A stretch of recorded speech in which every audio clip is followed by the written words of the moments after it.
మరి అలా అయితే ఇప్పుడు జనరల్ టర్మినాలజీ చూసినప్పుడు ప్రైమా ఫేసీ లేకుండా ఎవరైనా అరెస్ట్ చేశారు అనగానే కోర్టు వాళ్ళని రిమాండ్ ఇవ్వకపోవడము లేదా దాన్ని ఇమీడియట్ గా బెయిల్స్ ఇవ్వడం అనేది రెగ్యులర్ జరుగుతుంది. ఎందుకంటే if they feel like okay అక్కడ ఉందని అనుమానం ఉంది అనుకుంటే సరే వాళ్ళని అయితే మీరు అరెస్ట్ చేయకుండా ఏదో క్లోజ్ చేయండి, అది కేసుని అయితే ఇన్వెస్టిగేట్ చేయని చెప్తారు.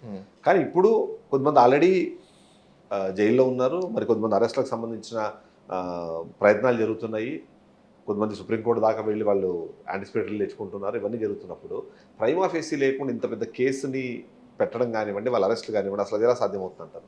ఒకటి నాకున్న సమాచారం ప్రకారము కొన్ని సందర్భాలలో మెజిస్ట్రేట్ కూడా అడగడం అయితే జరిగిందనేసి విన్నాను, న్యూస్లో వచ్చింది. ఏమైనా ప్రైమా ఫేసీ లేదు, ఒక్క చోట కూడా రికవరీ లేదు, ఒక్క రూపాయి కూడా మీరు ఎక్కడ అయినట్టు చూపించట్లేదు, లేకపోతే కనీసం ట్రయల్ ట్రాన్సాక్షన్ కూడా చూపించట్లేదు. ఎలా ఇదంటే వాళ్ళు ఓన్లీ ఇల్యూజన్స్ చెప్తున్నారంట. ఇప్పుడైతే వేసేయండి, సింపుల్గా ఇప్పుడైతే వేసేయండి, తర్వాత మేము తీసుకొస్తాం. మరి వాళ్ళ అడ్వకేట్ ఏం వాదిస్తున్నారో ఏంటో మనకు తెలియదు, వాళ్ళు ఏ బేసిస్ మీద ఆర్గ్యుమెంట్స్ చేస్తున్నారో మనకు తెలియదు. ఎందుకంటే అసలు కాంపిటెన్సీ లేని పర్సన్ కంప్లైంట్ ఇచ్చాడు. ఇక్కడ ఒకవేళ ఇచ్చిన ఎవరు కంప్లైంట్ ఇవ్వాలి? కంప్లైంట్ ఎవరు ఇక్కడ? Informant Mukesh Kumar Meena, principal secretary to the government. Informant ఎప్పుడు అవుతారో తెలుసా? అందరు ప్రజలు తెలుసుకోండి, as well as those who are saying that we are employees of the government. You must know this. Informant, what is ఇన్ఫర్మెంట్?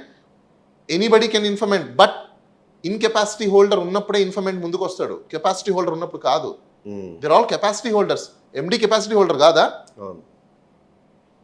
బ్యూరోక్రసీలో ఉన్న వ్యక్తి, సివిల్ సర్వీస్లో ఎగ్జామ్స్ క్వాలిఫై అయిన వ్యక్తి, ఆయన ఇన్కెపాసిటీ అవుతాడా? ఆయన ఇన్కెపాసిటీ, ఆయన ఆప్షన్స్లో ఆయన ఆప్షన్ చేసి మీరు ఎట్లా కంప్లైంట్ ఇస్తారు? నాకు అర్థం కాలేదు. What is your special interest here? What is your department? What is motive? The motive is more important. ఎందుకు మోటివ్ ఇస్ మోర్ ఇంపార్టెంట్ అంటే, being as an bureaucrat, you know very well, earlier you are a chief electoral officer the state of Andhra Pradesh, general election of 2024. You know very well 45 days you have to preserve the data, because any person, aggrieved person may go to the high court and file an EP, but before 45 days you deleted and you destroyed. How? What is your intention? Your intention there, your intention here is very similar, to benefit someone. That is very clear. Your mode of operandi or your intention, your way of act, it is very clearly shows, and apparently you want to be benefit someone. That is very clear, because you are not wait for 45 days there. Now here it is not your department, there is a principal secretary for again ఆ department. But ఆయనకు వచ్చినంత మాత్రం దాన్ని నేను ఏమంటాను, that's what నేను అదే అంటాను. నా కంప్లైంట్ ఎవరు ఇవ్వాలంటప్పుడు ఈయన రిక్వెస్ట్ చేసి ఉండాలి ఎవరికి? ఎండికి, బాబు దీంట్లో ఏదో ఉందంటున్నారు, గవర్నమెంట్ ఇలా చెప్తుంది, కంప్లైంట్ ఇవ్వని చెప్పేసి అని. If you make him an order, if you push him, hill go and give a complaint. అతను ఇచ్చేవాడు కదా కంప్లైంట్. ఓకే, సరే, ఇప్పుడు ఎక్సైజ్ డిపార్ట్మెంట్, పోలీస్ డిపార్ట్మెంట్ కాదా? సేమ్. మరి సిఐడి వేరు, మరి వీళ్ళు 5 మెన్ కమిటీ వేరా? ఓకే, ఇప్పుడు సిఐడి డిపార్ట్మెంట్ అని ఎక్కడికి వెళ్ళాలి? ఇదే డిపార్ట్మెంట్లోకి వెళ్ళాలి, ఇదే డేటాను తీసుకోవాలి. వాళ్ళకి కనిపించని ప్రైమా ఫేసి వీళ్ళకి కనిపిస్తుందా? నాకు ఇంకో డౌట్ ఉంది. ఇప్పుడు మీరు అన్నట్టుగా ఒకవేళ ఈ స్కామ్ కానివ్వండి, లేకపోతే మనం ఏదైతే మాట్లాడుతున్నాం ఇలాంటిది ఒక అవకతవక జరిగింది అన్నప్పుడు, ప్రభుత్వంలో భాగస్వామిగా ఉన్న వాళ్ళు ఎంత దీంట్లో కల్ప్రిట్స్ అవుతారో లేకపోతే నిందితులు అవుతారో, ఆ టైంలో పనిచేసిన ఆఫీసర్స్ కూడా అవ్వాలి. ఎండీని అరెస్ట్ చేయాలి. అవును, ఇప్పుడు రాజకేశ్ రెడ్డికి సంబంధించిన వ్యక్తిని ఇప్పుడు ఆల్రెడీ అరెస్ట్ చేశారు, ఆయన్ని రిమాండ్లో ఉంచారు. అప్పుడు ఆ మిగిలిన పొజిషన్స్లో ఉన్న వాళ్ళు మీరు అంటున్నట్టుగా, లేదా మనం అనుకుంటున్నారు ప్రిన్సిపల్ సెక్రటరీనో లేకపోతే దానికి సంబంధించిన సెక్రటరీనో, వాళ్ళు ఎవరిని చేయకుండా ఉండడానికి ఏంది రీజన్స్ ఏం కనిపిస్తుంది? దట్స్ వాట్ నేను అదే అంటే, సెలెక్ట్ ఇక్కడ this complaint or case or scam, it is a regime revenge scam, regime revenge complaint. It's a selective, it's a selective motive అంతే.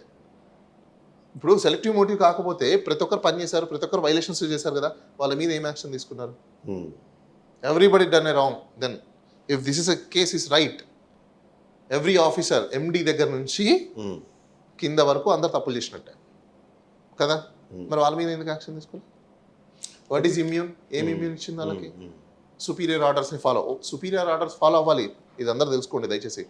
Superior order you have to follow as per the process of rule of law, discharging of your duties, good faith, బాగా important, good faith, not for ill will, not for favouritism to someone else, or not for benefit of any officer or someone else or minister or you or XYZ. ఒకవేళ మీ minister మిమ్మల్ని pressurise చేస్తున్నట్టు you have right a note. నువ్వు చేయలేదంటే అర్థం ఏంటి? Your supported to him. So ఈ సందర్భంలో ఈ కేసులో ఎవరెవరు ఉన్నారు అని డిస్కషన్ జరిగినప్పుడు అప్పుడు వైఎస్ఆర్సీపీలో కీలకంగా ఉన్న నేత అప్పుడు ఎంపీ విజయసాయి రెడ్డి బయటకు వచ్చి ఈ మొత్తం దానికి కర్తా కర్మక్రియ 3 కూడా రాజకేశ్ రెడ్డి ఆయన కొంతమంది పెద్దవాళ్ళు చెప్పిన వాళ్ళ ఆదేశాల మేరకు ఇది మొత్తం చేశారు. సో పాలసీ చేసినప్పుడు ఆ పాలసీని ఇంప్లిమెంట్ చేసిన వాళ్ళు ఎవరైతే మనం అధికారులు ఉన్నారో వాళ్ళ తప్పు కాదు కానీ బట్ ఈ పాలసీని తయారు చేసేటప్పుడే ఇలాంటి ఒక ఇంటెన్షన్తో చేశారు కాబట్టి ఓకే ఆయన అంటే ఇప్పుడు ఒక రకంగా చెప్పాలంటే ఆయన సాక్షిగా మారిపోయినట్టే. ఓకే యూజువల్లీ A3 ఏదో ఉండాలి అనుకున్న దగ్గర నుంచి ఆయననే దానికి మొత్తం గైడ్ చేస్తున్నారు. ఇప్పుడు ఎలా చిదంబరం గారు ఇప్పుడు ఇదే కేసుని మనము ల్యాండ్ మార్క్ గా తీసుకుంటే ఈ రోజు ఆంధ్రప్రదేశ్లో ఉన్న లిక్కర్ పాలసీ దాని మీద కూడా స్కామే. అది బిగ్గెస్ట్ స్కామ్. పాలసీ మేకింగ్ కదండి. అవును. ఇప్పుడు ఇది కూడా పాలసీ మేకింగ్. ఇక్కడన్నా డబ్బులు గవర్నమెంట్కి వచ్చాయి, గవర్నమెంట్ నడిపింది, గవర్నమెంట్ ట్రెజరీకి వచ్చాయి, గవర్నమెంట్ అండర్లో కొంతమంది పనిచేశారు. మొత్తం గవర్నమెంట్లో ఉన్న వ్యవస్థలు అది ఆఫ్ రోల్ ఎంప్లాయీసా, ఆన్ రోల్ ఎంప్లాయీస్ అంటే అదే టెంపరీ ఎంప్లాయీసా లేకపోతే పర్మనెంట్ ఎంప్లాయీస్ అని పక్కన పెడితే గవర్నమెంట్ ఇన్స్టిట్యూట్ హ్యాండిల్ చేసింది. డబ్బులు వచ్చింది ఎవరి దగ్గరికి వచ్చాయి? గవర్నమెంట్కి. ఇప్పుడున్న పాలసీ డబ్బులు ఎవరికి వెళ్తున్నాయి? ప్రైవేట్. సో బెనిఫిట్ ఎవరికి చేస్తున్నావు? ఆబ్వియస్లీ. మరి ఈ పాలసీ డేంజరా లేకపోతే ప్రీవియస్ పాలసీ డేంజరా? కానీ అప్పుడు వాళ్ళు అనుకున్న బ్రాండ్స్ మాత్రమే పెట్టి కొంతమందికి లబ్ధి చేయడము ఫర్గెట్ బ్రాండ్స్ అండి. ఇప్పుడు ఫర్గెట్ బ్రాండ్స్, మీరు బ్రాండ్స్ ఫర్గెట్ అవ్వండి. బ్రాండ్స్ ఏ బ్రాండ్ అయినా మీకు సేమే ఉంటుంది. ఎవరైనా కూడా మ్యానుఫ్యాక్చరింగ్ చేయాలి, ఆ మ్యానుఫ్యాక్చరింగ్ ఫినిష్డ్ కూడా చేయాలి, ఫినిష్డ్ కూడా అయిన తర్వాత డెలివరీ చలాన్ ఎంటర్ చేయాలి, డెలివరీ చలాన్ అయిన తర్వాత మీరు సేల్ ఇన్వాయిస్ చేయాలి, సేల్ ఇన్వాయిస్ చేసిన తర్వాత ట్రాన్సిట్ చేయాలి, ట్రాన్సిట్ చేసిన తర్వాత వాడు పర్చేస్ చేసుకుంటాడు, అదే ఇన్వెంటరీ వస్తుంది. Everywhere same. బ్రాండ్ డిఫరెంట్ ఏం పెద్ద ఏం లేదు అక్కడ. మహా అంటే నేమింగ్ లేబుల్స్ ఇవి మాట్లాడతాయి, కానీ బిస్లరీస్ సేమ్. అవే బిస్లరీస్ దగ్గర నుంచి కొనాల్సింది ఎవరైనా కూడా. మీరు మ్యానుఫ్యాక్చరింగ్ పెట్టినా లిక్కర్, నేను మ్యానుఫ్యాక్చరింగ్ పెట్టినా డిస్టిలరీస్ లో కొనేటప్పుడే వీళ్ళు చేస్తుంది అంటే అక్కడ ఎలాంటి ట్రేజ్ లేకుండా ఇక్కడేమో ఆన్లైన్ లోనే ఇన్వెంటరీ మనం ఇన్వెంట్ ఇస్తున్నారు. వాళ్ళ ఇన్వెంటరీ అంతా కూడా ఆన్లైన్ లో వస్తుంది. ఎందుకంటే ఇప్పుడు వీళ్ళు ₹1 కావాలి అనుకుంటే వీళ్ళు డైరెక్ట్ కంపెనీకి ఇవ్వట్లేదు. మీరు అన్నట్టుగా డిస్టిలరీస్ కాకుండా డైరెక్ట్ గా డిస్ట్రిబ్యూషన్ ఇండస్ట్రీ అంటే ఇప్పుడు మనం ఏదైతే మనం మాట్లాడుకుంటున్నాం ఎక్సైజ్ కి వాళ్ళకి డిస్టిలరీ ఎప్పుడు కూడా మీకు మ్యానుఫ్యాక్చరర్కి ఇస్తుంది, గవర్నమెంట్కి ఇవ్వదు. ఈ మ్యానుఫ్యాక్చరర్ ఏం చేస్తాడంటే ఇక్కడ నేను అదే అంటున్నా, కార్పొరేట్ బిజినెస్ రూల్స్ తెలియకపోవడం వల్ల ఇవన్నీ ల్యాక్ ఆఫ్ నాలెడ్జ్ వల్ల మెయిన్గా జరుగుతుంది. ఇన్వెస్టిగేషన్ ఏజెన్సీలలో ఎక్స్పెక్టేషన్స్ చేయాలి మనం నిజం చెప్పాలంటే. ఈ కామన్ ఇన్వెస్టిగేషన్ చేసే ప్రతి ఒక్కరు ఈ టెక్నికాలిటీస్ వీళ్ళకి తెలియదు. సో తెలియకపోవడం ఏమవుతుందంటే మీకు చాలా ఇంజస్టిస్ జరిగే అవకాశాలు ఉన్నాయి. ఇప్పుడు ఇక్కడ ఏమవుతుందంటే మీకు ఒక మ్యానుఫ్యాక్చరర్ డిస్టిలరీస్ దగ్గర నుంచి తీసుకున్న తర్వాత అతను మ్యానుఫ్యాక్చరింగ్ చేసి ప్రొడక్షన్ చేసి అతను కూడా GST కట్టాలి, స్టేట్ వ్యాట్ కట్టాలి, ఇవన్నీ కట్టాల్సిందే. ప్రొడక్షన్ అయిన దాని మీద కదా అతను కడతాడు, సపరేట్గా ఏం కట్టడు కదా. ఈ ప్రొడక్షన్ అయిన ఫినిష్డ్ కూడా ఇన్వెంటరీనే కదా ఇక్కడికి వస్తుంది. అక్కడ 100 ఇన్వెంటరీ రెడీ అవుతే ఆ 100 ఇన్వెంటరీనే ఇక్కడికి వస్తుంది సేల్కి, స్టోర్లోకి. ఈ 100నే సేల్ చేస్తాడు, 100కి మించి సేల్ ఎట్లా చేస్తాడు? సో అయితే ఒకవేళ ఇప్పుడు మీ పాయింట్ అదే అనుకుందాం, సపోజ్ మీ పాయింట్ కరెక్ట్ అనుకుందాం. మరి అప్పుడు జరిగింది ఇప్పుడు జరగట్లేదని ప్రూఫ్ ఏమైనా ఉందా?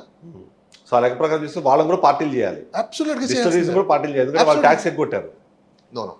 అంటే ఇప్పుడు నేను అంటుంది వాళ్ళు చెప్తున్న ఆరోపణల ప్రకారం ఒకవేళ ఎలాంటి ఇన్వాయిస్లు కానివ్వండి ఏమీ జనరేట్ అవ్వకుండా మ్యానుఫ్యాక్చర్ డైరెక్ట్ గా అక్కడికి వచ్చి అక్కడ అమ్మేశారు, ఆ క్యాష్ తీసుకెళ్లిపోయి జగన్మోహన్ రెడ్డి. ఒకవేళ అలా జరిగింది అని అనుకోండి, ఇప్పుడు సాయిరెడ్డి విజయసాయి రెడ్డి చెప్తుంది అవును ఒకటి here and say without there being of any collaborated evidence, substantial evidence that cannot be stand before the court. Here and say work out అవ్వదు. అదే సుప్రీం కోర్ట్ చాలా సందర్భాలు చెప్తుంది. ఇప్పుడు ఇదే స్కామ్ అనుకుంటే ఈ రోజు జరుగుతున్నది ఇంకా పెద్ద స్కామ్ అంటున్నా నేను. ఎందుకంటే ఇప్పుడు మీరు ఏదైతే చెప్పారో మీకు ఎక్స్పీరియన్స్ ఉంది కాబట్టి ఇప్పుడు మీరు అదే చేస్తున్నారేమో, అదే మ్యానుఫ్యాక్చరింగ్ ప్రొసీజర్ ఫాలో అవుతున్నారేమో, అదే ప్రొక్యూర్మెంట్ ప్రొసీజర్ ఫాలో అవుతున్నారేమో. ఇక 2 things ఇంకోటి మనం గమనించాలి. ప్రీవియస్ అనే గవర్నమెంట్ డబ్బులు వచ్చాయి, ఇప్పుడు ఏం జరుగుతుంది? డైరెక్ట్గా ప్రైవేట్ వెండర్లను పెట్టేసి వాళ్ళని బెనిఫిట్ చేస్తున్నారు మీరు. అంటే గవర్నమెంట్కి రావాల్సిన ఇన్కమ్ మొత్తము ఎక్స్చకర్ మొత్తం అంతా బయటకు వెళ్ళిపోయింది. ఇప్పుడు ఇది పెద్ద స్కామ్ నిజం చెప్పాలంటే. మరి గవర్నమెంట్కి రావాల్సిన ఎక్స్చకర్ నువ్వు బయటికి పంపించేసావు కదా, ఏ మోటివ్తో నువ్వు బయటికి పంపించావు? ఇప్పుడు వీళ్ళు అదే అనింది మోటివ్ ఇంటెన్షన్ అన్నారు చూసారా. ఈ నేను మీకు చెప్తాను ఎక్కడ రాశారంటే వాళ్ళు, నేను అదే అంటున్నా, పోయి తవ్వుకున్న గోతులు ఏదో పడతారంటారు చూసారా, అట్లుంది వీళ్ళు చేసింది. టు బి ఆనెస్ట్ చెప్పాలి అంటే. సో జగన్మోహన్ రెడ్డి అరెస్ట్ ఉండబోతోంది అన్నది బాగా రోజు దాని మీద డిస్కషన్ ఇక్కడ చూడండి ఒక నిమిషము.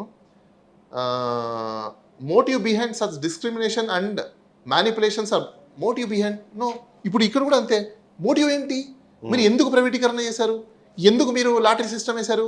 ఎందుకు మీరు బయట వాళ్ళకి ఇచ్చారు? What is the motive? The motive behind you want to benefit someone else. It's nothing but an breach of oath. ఏంది బ్రీచ్ ఆఫ్ ఓత్ అంటే, నువ్వు రాజ్యాంగం మీద ప్రమాణం చేస్తావు చూసావా, నేను నాకు సంబంధించిన వాళ్ళకి కానీ లేకపోతే నా బంధుమిత్రులకు కానీ నా మిత్రులకు కానీ ఎవరికి నేను ఫేవర్ చేసే విధంగా నేను ఎటువంటి చర్యలు చెయ్యను, ఎటువంటి ఫేవరిజం చెయ్యను అని చేస్తాను చూరా. This is doing now. It's a favouritism now. If that says అది అనుకుంటే ఇప్పుడు ఇది ఇంకా పెద్ద స్కామ్. మీ అందరికి ఫేవరిజం చేసినట్టే. దీనివల్ల ఏం ఫేవరిజం అంటే, నువ్వు పాలసీ చేంజ్ చేసి, పాలసీ చేంజ్ చేయడం వల్ల గవర్నమెంట్కి రావాల్సిన డబ్బుల్ని, గవర్నమెంట్ సేల్ చేయాల్సిన ప్రోడక్ట్స్ని ప్రైవేట్ వాళ్ళకి ఇచ్చేసి వాళ్ళని ప్రాఫిట్ మేకింగ్ చేస్తున్నావు. ఈ ప్రాఫిట్ మేకింగ్ చేయడం వల్ల ఎవరికి బెనిఫిట్? ఆ ప్రైవేట్ వెండర్స్కి బెనిఫిట్. ఇక్కడ ఎవరు లాస్ అవుతున్నారు? ద కామన్ మ్యాన్ లాస్ అవుతున్నారు, గవర్నమెంట్ లాస్ అవుతుంది. దీనివల్ల వెలిఫేర్ వచ్చి బాగా చదువుకొని డెవలప్ అవ్వాల్సిన పేద ప్రజలకి రావాల్సిన వెలిఫేర్ ఆగిపోతుంది. దేనివల్ల ఆగిపోతుంది? Because you did a wrong policy decision. If this is a case, the intention policy making is a crime. Now the present policy making also be a crime. Okay.